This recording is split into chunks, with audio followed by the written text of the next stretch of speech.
And with us right now, we've got Brynson Smith. Brynson, you are the Director of Sales and Franchising for UBreakIFix. Man, we started getting talking, and I'm like, man, but we got to hit the record button. Now, another fun fact is we connected by way of someone across the country, but you're about 10, 15 minutes from me. Yes. Here in Orlando. So yeah. Great chatting.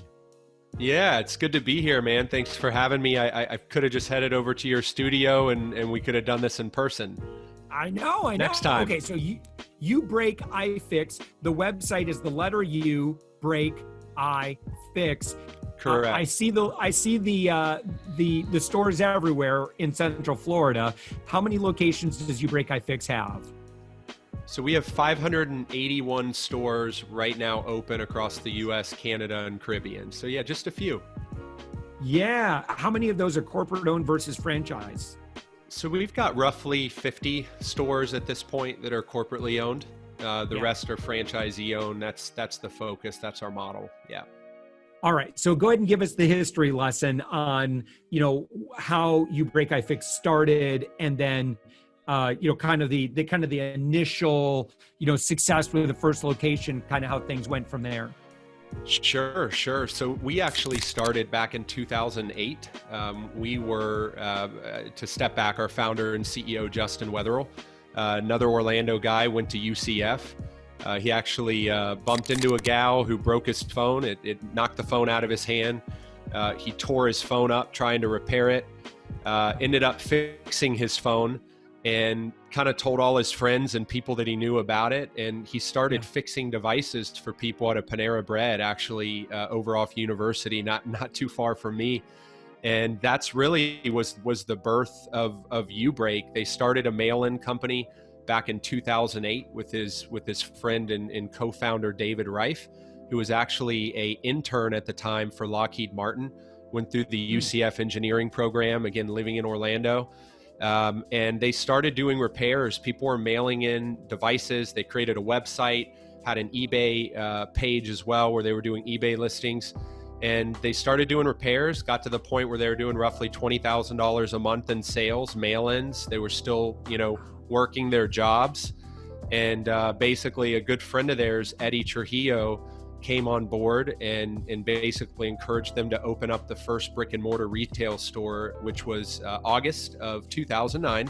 And that was Curry Ford, East Orlando. And that was really the birth of our brick and mortar retail presence. And from there, we grew from 2009 to 2013 corporately first. We had 47 locations by 2013. And kind of cool, we grew with no debt. It was all cash, reinvesting profits. And 2013 decided to franchise the business. And that was kind of the birth of where we are today. Yeah. How does someone go from, they have a chain of stores and they say, you know what, we're going to go to a franchise model. What do you have to do to get ready for that? Yeah, I think that's a really good question. You have to have the systems and I would say the support and the infrastructure in place. And one of the things that I've seen just being in the franchising world is a lot of concepts come on board when they don't really have the proof of concept or their model figured out yet. They have one restaurant or one business. I'm not knocking that, but they're going out there trying to franchise it. And I think that, my encouragement would be, if you are looking into franchising something, is to make sure you get all the kinks, worked out. You don't want to work your kinks out on franchisees that have spent a lot of time, money, energy into building this thing. And that was one of the things that we were able to do prior to franchising, is we had all of the infrastructure in place. And I think that also helped. Our co-founder was a developer, engineer. So all of our back-end systems are custom tailored and built in-house. But yeah, that would be my feedback there. And so the advantage, someone says, you know what, I'm pretty handy at fixing devices. I'm just going to kind of create my own brand, create my own name, do all my own marketing and advertising. And what's the advantage to aligning with UBreakIFix? Yeah, I think the advantages is you can focus on, I think the two things that really, really matter. One is your people. I think people are everything. Employees are the blood of your business. And by franchising and whether it's UBreakIFix or the other 4,000 different franchise opportunities that are listed on the IFA website, the International Franchise Association website, I think franchising is a beautiful thing because all of that support is there. You essentially have the Martha Stewart cake recipe, right? And you've got that support as you build, that recipe. And the second thing, outside of your people, are your customers. It gives you the ability to focus on customer service, your people day in and day out, and not have to worry about, hey, how, what platform am I using for invoicing or my point of sale or, all of the different things that business owners have to work out. We've done that, and you have a turnkey business that you can step into. Yeah. So, in terms of like the typical UBreakIFix, folks probably know this already, but when what can they bring in? What's the scope of work? So we've seen it all, believe it or not. So my mom is a franchisee in their store in Alabama that they had at the time. They had a farmer bring in a grain elevator remote control. And this grain elevator remote control was $800 to replace. And we were able to repair that, do some soldering for less than $100. We've fixed everything from Lazy Susans to amplifiers, guitars to you name it. We had a Orlando doctor bring in some sonogram equipment that actually just needed a display that we were able to install, and it was actually really easy. We ordered the part, put it in, and it was a profitable repair, and he was super happy. So we're really, our mantra is we fix anything with a power button. So if it turns on and off, it has a battery or a plug-in, we'll take a look at it. Diagnostics are free. And that's really our focus. I guess at a high level, to step back, we're hyper focused on household acquisition. Right now, when you look at it, I counted a few weeks ago, I think I have 22 devices that are, Wi-Fi, Bluetooth enabled devices in my home. My toddler isn't even 2 yet. He has 3 of them. So our focus is not just that iPhone that, that we all have, but all of those devices that the home has. We want those devices. We want to be able to repair those in-house and serve the customers well. And not only brick and mortar, but we have a remote arm as well, where we have a van that can come serve the customer, in addition to bringing that device into a brick and mortar store. Yeah. So how does a company like UBreakIFix, what do you do to identify great franchise partners? And so again, I always get this confused. You're the franchisor, correct? Correct. Yeah. Correct. Okay. And so you want to attract franchisees. Okay. Yeah. So yeah. What is that typically like? So yeah, it's a process, and it's what my team is, it's what we do every day. And, for us, we start with the connection. We want to not just send an email, but we want to set up a call, and we tend to spend roughly an hour with that candidate, with prospect coming in, and we want to get to know them. I think it's really, really important, not for us to just see if they're a fit for us, but we also know that we have to fit for them as well. And it's, it's a two-way street. So, that call, that initial interview that we do, that call is so important. And then we bring our franchisee prospect through really a process that goes from that initial call to a discovery day, where we spend time, a few hours, usually 3 to 4 hours, with that candidate, going through expectations, what the business is all about, what that looks like. But for us, we just really want people that I think are coachable. I mean, at the end of the day, we have a model that's proven.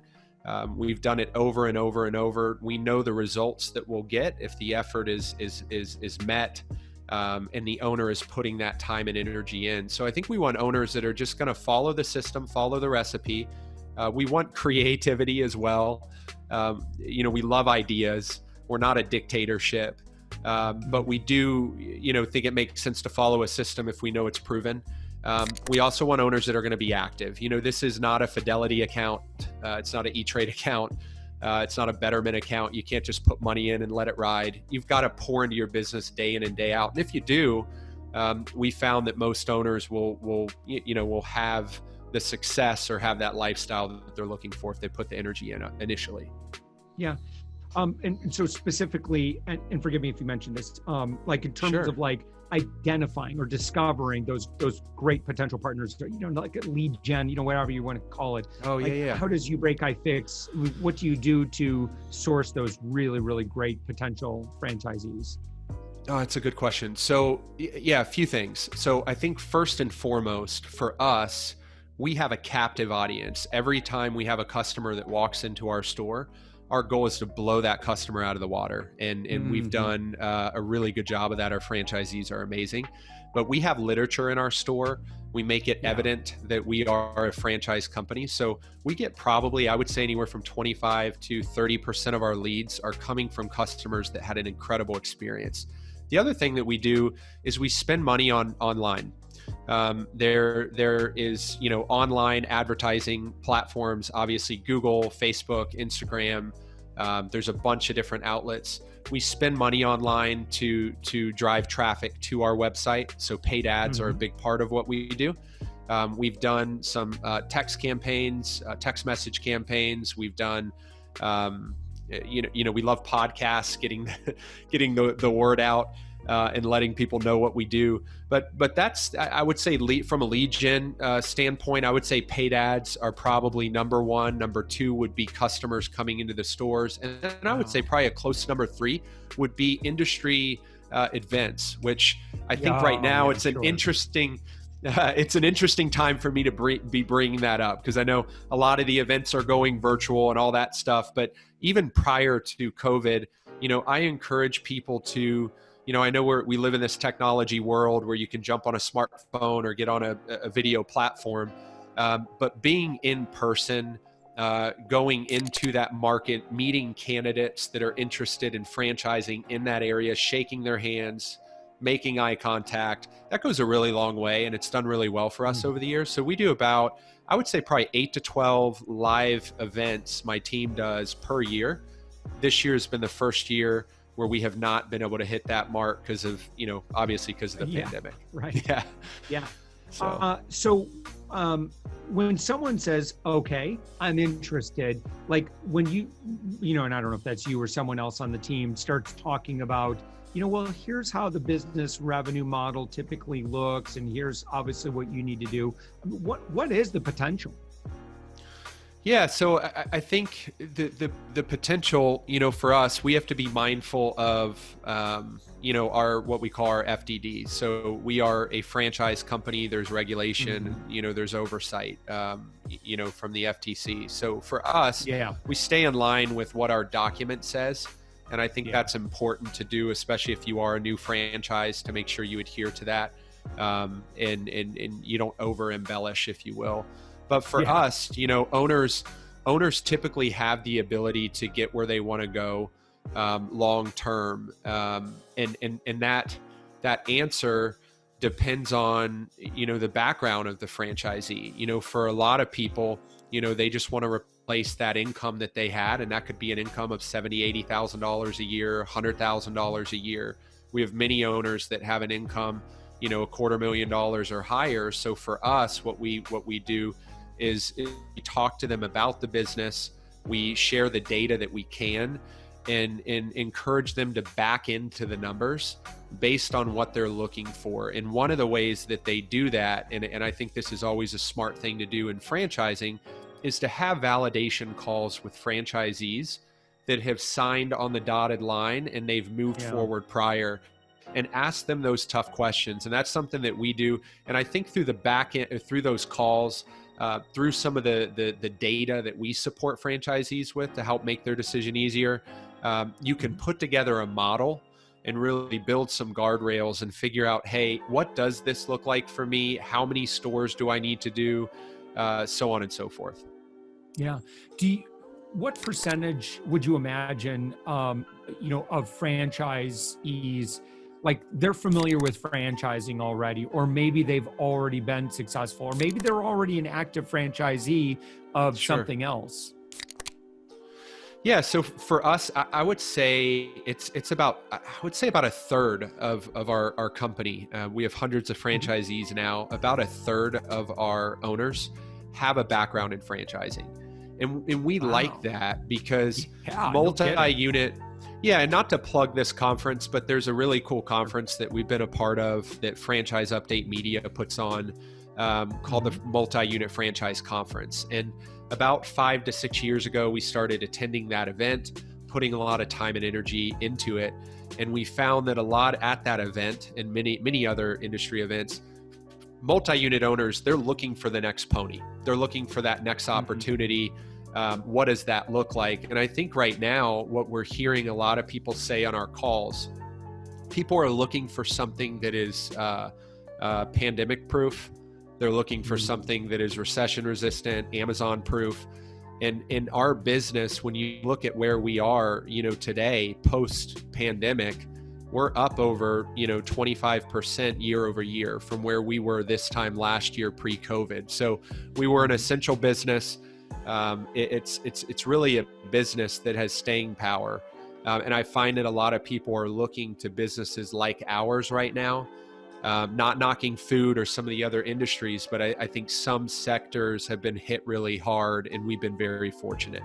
Yeah, no kidding. Well, this is really great. Okay, so the website, UBreakIFix. Brynson, anything else that folks might want to look for? Most of this audience, again, would be, they're experienced business owners. They're already generally full-time in their business. They're looking for other opportunities. Sure. Yeah. I mean, if you want to learn more, definitely UBreakIFix.com. You can click franchising. We've got a great team. We'd love to get to know you, set up a call, go through the process, talk a little more about your background. Also, availability, what geography is open where, what does that look like? What does the cost look like? All of that we can go into, but thank you so much for having me, man. Yeah, I would imagine Orlando's a little bit buttoned up, huh? It is, but believe it or not, there's always opportunity, and over time in a company like ours, owners, tend to, whether they're either relocating, retiring, they're just switching it up. There are acquisition opportunities as well. So, if there is an area that you're in that could be buttoned up, there might be some store, resale opportunities that my team can discuss with you as well, which is another opportunity. I mean, looking at a business that already has employees, already has revenues, already has customer reviews.